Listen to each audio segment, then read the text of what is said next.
What is body checking and how do we stop? While you might not be familiar with the specific term body checking, most of us are doing this in some fashion or another. Body checking here and there isn't necessarily a problem. It can be problematic when we start to see a shift in the way that it influences how we feel about our body, our food intake, or increases anxiety, guilt, shame, or even leads to depression or disordered eating. My name is Shena, and I'm a registered dietitian specializing in the care of persons with eating disorders, disordered eating, and helping to heal body image. This video is going to dig into what body checking is, 3 things that you can do to help eradicate body checking from your life for good. Many ways that you might be body checking that you might not even be aware of. The most common are going to be things like repeatedly looking into mirrors or any reflective surfaces. So this can be windows, car doors, even computer screens or television monitors. It can also be things like tugging on your clothes or doing things like pinching your wrists or your thighs. It can also be things like using a measuring tape to measure parts of your body frequently, skin, or weighing yourself frequently. Now, the reason this is problematic is how body checking can temporarily soothe any negative thoughts or emotions that we might have about our body.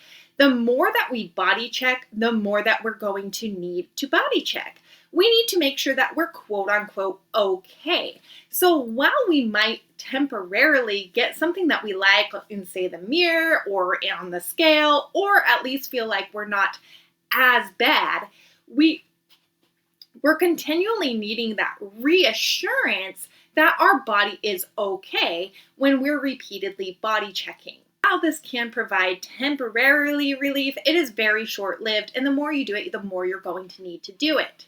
We're going to feel a compulsion to modify our body to continue to keep ourselves safe in whatever we're feeling like we like or want to see through that body checking. Unfortunate reality is that while it seems logical, if you're feeling bad about your body, body checking won't help.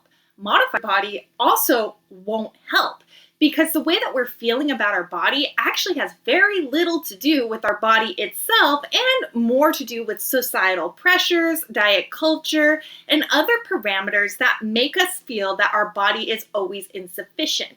So here are 3 ways to help you reduce or eliminate body checking entirely. Number 1, track your body checking. A lot of us aren't even aware that we have these habits. We don't recognize that we're even doing things like measuring our wrists or hopping on the scale multiple times a day. So if we're tracking these habits, if we're measuring what we're doing, we have a greater likelihood that we are going to be able to make those decisions to do that. Easily track your body checking by just creating a tally mark sheet for each day of the week. See how much you're body checking and challenge yourself to reduce the amount of times that you body check from day to day or week to week. Second thing that you can do to help reduce body checking is to refer to your body as she or her, they or them, whatever you would consider your pronouns. Choose this terminology over terms like it or my.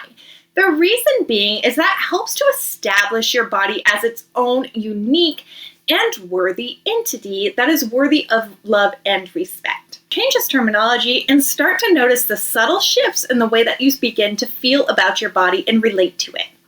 Number 3, take a picture of your childhood self or a child that you love to your mirror, such as your child. Whenever you body check in the mirror and start to say something negative to yourself, and negative talk and the way that it might impact the child in the photo. It's very difficult to speak negatively about ourselves when we're considering our former selves and the respect that that young individual deserves. You deserve that same respect that you would give to a small child, and you would never talk to the small child the way that you're speaking to yourself and reflecting on your own body. I hope that this video was helpful for you. If so, please consider liking, subscribing, and sharing with a friend.